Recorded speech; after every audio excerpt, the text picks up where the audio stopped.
Hello, Internet, and welcome to my review for Fairy Tail episode 291.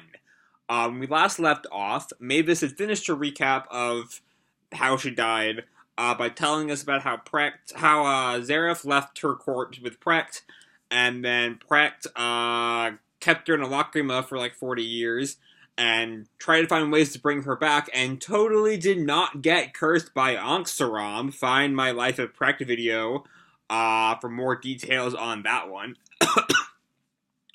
Meanwhile, both sides of the war prepare for the war to start, and Acnologia is on his way too. Yay! Death and destruction will rain down upon us. And yeah, moving right along into the video itself, the review. The first new material we get is our new opening, which is a lot. Like, are we covering like 30 to 40 chapters of material in this core? Because, like, this opening shows shit that I was not really expecting that we'd get to until, like, mid-May. Or, like, sometime in May. But no, apparently we're getting that stuff, like, the 480s. We're in, like, the early... This episode was, like, the early 450s in the manga. There was material in that opening from, like, the late 480s. We're a while away from there, but it's already, I guess, the end of the core, I guess. But still, even ignoring that part, it just shows so much. You know, like they're all cool visuals. It's a good video for those of us who, like, know this material from reading the manga. But for anime onlys, I don't know how they can watch that video without at least one major spoiler. Manga fans probably all have their opinion on what spoiler I'm talking about. But I know what I'm talking about, and I'm not going to say any more in case it's given away by that, because it's a great twist. But the song is alright, I guess. I really don't remember it too much, because it was kind of, like, drowned out by the video. And I don't really, even, like, when I wrote this note, when it was still fresh in my mind, I don't know if I like it more than Power of the Dream, the last opening. But it's just completely overshadowed by, like, this sheer amount of spoilers. Like, everything you see, it's... I'm not even going to say anything. I'm not going to say anything before, unless you get, like... not saying a damn thing. Alright, moving right along. Once we get to the actual episode itself, we open with one last Natsu house gag as he breaks into Lucy's house before the war starts in earnest. And that's really kind of the unifying theme of the first, like, 10 minutes of the episode, is just, like, one last moment of everybody, like, together as a team, as, like, a family, you know, spending time with each other before everything goes to shit. Supposedly on the morrow, though we see how well that turns out by the end of the episode. Also, there are just so many death flags tonight. Like, Lucy calls it out when Natsu starts talking about what he wants to do after the war. And then Wendy starts talking about how she wants to protect Urza. There's another death flag. And then Gray talks about how he'll give Juvia an answer after the war. That's at least one death flag from them. Maybe a death flag from both of them. I'm speaking... not from my experience as a manga reader and the number of death flags and who all dies, but as I'm one part tapping into, like, my memories of my reaction to this chapter 3 years ago, or more than 3 years ago, I think. But also, like, there's just it's just death flags everywhere. For at least, like, Natsu raised a death flag, Wendy, Gray did, a bunch of death flags flying. We'll see how many of them actually turn out to mean anything later on. But honestly, real talk though, both the Natsu and Lucy scene and the Urza and Wendy scene are super cute, and I love them. You know, Wendy and Urza is a pairing we don't really see all that much. Really at all. We'll see a lot more of them as time goes on. But, like, they never really get paired together. So they're an interesting little thing to see. And they have this cute little, like, sisterly bond going there. It's fun. And then Gray's actually, like, respecting Juvia's feelings and promising to, like, finally give her an answer after all of these years. I must be dreaming. I love it. I am high-key a Groovia fan. Groovia's gotten a bit of a bad rap over the past several years.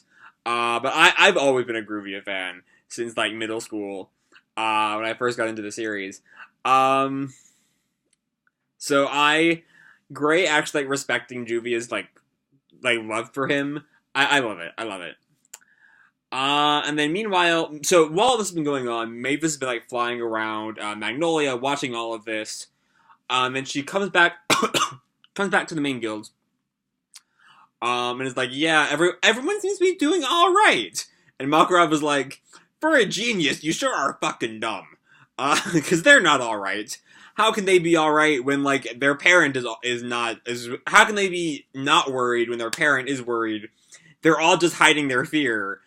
And then Makarov was like, but even so, I have to like plant my feet in the dirt and protect my kiddos. He specifically says kiddos. Like I say kiddos all the time, so like, yay for saying kiddos. And honestly, Makarov is just best dad.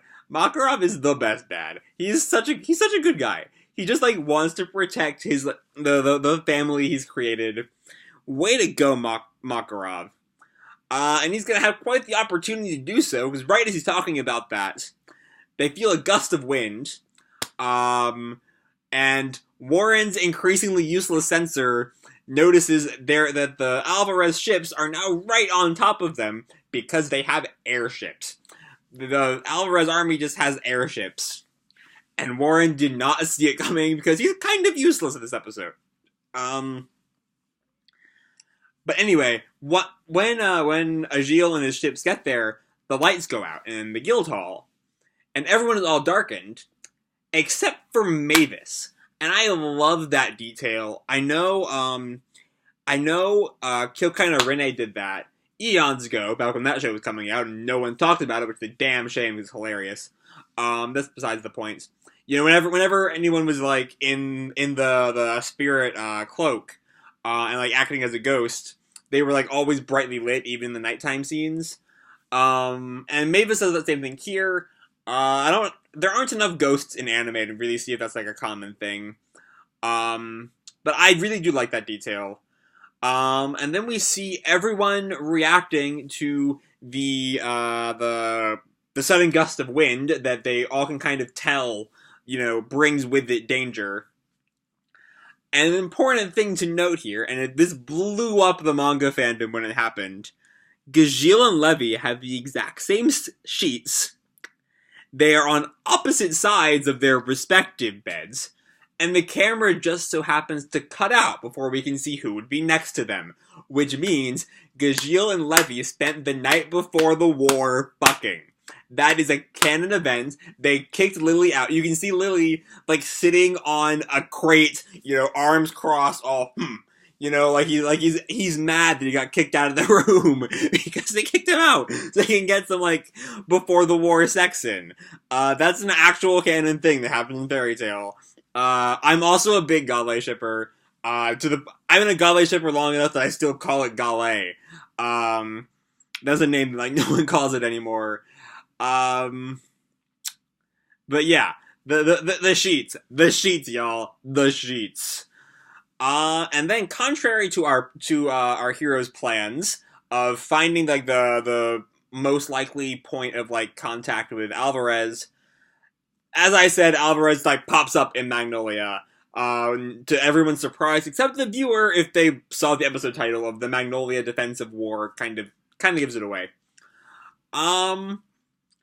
And so Agil starts like firing down on Magnolia, and he's blocked by Freed's shield. That'll be important in a bit. And then we cut to outside the shield, where Biska and Alzak have Phantom Lord's Jupiter cannon. I guess they salvaged it from Phantom Lord a long time ago. Juvia and Gajil did not know about it, despite the fact they are ex-Phantom. So I guess so it wasn't like Mavis asking them to get it, or at least Juvia didn't know about it. I'm presuming Gajil didn't either, but he might have. But we see my point being, we see with Biska and Alzak, Asuka's there. Who brings their 4-year-old daughter to a war zone? Who does that? Who Who's like, hey kiddo, wanna go join the war effort with mommy? No, leave her at home. Have her evacuate with the civilians. She doesn't know magic. Like, what kind of bad parenting is that? I mean, like, Bisca, Alzak, I love y'all, but like, get your daughter out of the war zone. What the fuck? What the fuck? Don't do that. Either way, as Bisca is like charging up the Jupiter cannon, our 3 Dragon Slayers have shown up with their Exceeds and are just like pummeling through the like Alvarez ships, like flying like straight through them, wiping them all out. And seeing both that and like the blast from the past that is the Jupiter cannon, it's just super cool and fun in all the best fairy tale ways. It's just certain to put a smile on your face. But somehow, the entire cast, including like the smartest person in the guild, Mavis, just forgot that Dragon Slayers are weak to flying. Or to vehicles at all. How did the entire cast forget the show's longest running gag? It's been there since episode 1. It predates the Natsu house gag. And that kind of leads me to a larger problem with the episode, that's very much is like always juggling tones.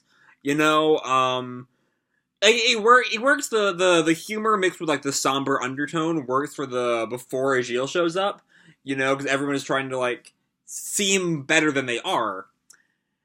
But this is different. This is a lot different. Like, it's this dramatic scene, and they all like stand there ready to fight Agil, and then they all just like lose instantly. Luckily, Urza will always be there to clean up Natsu's messes, and in this case, Gajil and Wendy's too. Which starts the first of our Spriggan 12 fights, Urza versus Agil, which we see a little bit of. Urza's not doing too hot during the fight. She's not really beat up at all, though, yet. We see the next time preview, she's not doing too hot there. But, like, she's fighting. She's fighting. It's going not awful for her, but not great. Meanwhile, while Icht has, broken through Freed's barrier, because he's a barrier-canceling guy now, and is headed towards presumably towards Freed in order to let the rest of the troops in. But Warren, who is really, really bad at sensing this episode, he does notice though that the Strauss siblings are the closest to Wall, and so he sends them after him. That's all well and good. We'll see more of the Strauss siblings fighting next week. But we see how bad he is at sensing, at being a censor, when Brandish just pops up out of nowhere. Where'd she come from?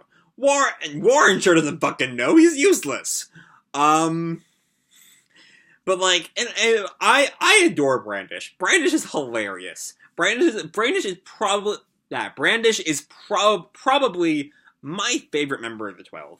She's so funny. She just does things. She does things and you're like, why does she pop up in her enemy's house and take a bath? Like, if she popped up and like started trying to fight her, that'd be one thing. But she takes a bath. Why? And why did she bring Marin into the bath with her? What is Marin doing in there? But like, I have to imagine, Brandish is just so fucking extra. She shrunk herself down real small to like sneak in, somehow poured the bath, not making a sound, got in the bath, started making noise while she was in the bath so that Lucy would notice her, open the door, and all so that when Lucy opened the door, Brandish could say, "Oh, is this your house?" Like, Brandish had to know whose house she was in. Brandish is just ridiculous, and I love her. Brandish is so funny. God, Brandish is absurd. Even if, as I mentioned earlier, the comedy kind of undercuts the drama of the material, which is less than stellar, but you know. And on a less funny note, Warren, ever the bad censor, notices that the entire 12 are on their way to Magnolia, and we are royally fucked. Yeah. Not a great week for Warren, I will say. Warren is very, very slow in noticing things. The other 9-12, or the other 9 of the 12 are, like, far enough away that, like, it makes sense they didn't notice them right away. But, like, Brandish just appeared. Like, Agil, he had an excuse. Wally had kind of an excuse. Brandish, he did not notice her till she was in Lucy's house. Warren, what the fuck? What the fuck, Warren? How do you fuck up this bad, Warren? Anyway, on to the ending. I love the ending video. The song, I don't have too many opinions on yet, but the video is, first off, a great callback to the show's, like, earliest endings with the whole, like, wheel motif that was all over the first 9 or 10 endings, and all the chibi characters, the characters are all in chibi, like they were in the earliest endings. An ending with that fucking tragic final shot with, like, the young Natsu and Zareth back when everything was, like, peaceful and simple and non-divine curses and non-acnologia and non-evil, non-douchebag gods. Everything was simple, and it's kind of what was and what could have been if Natsu hadn't died. Yeah.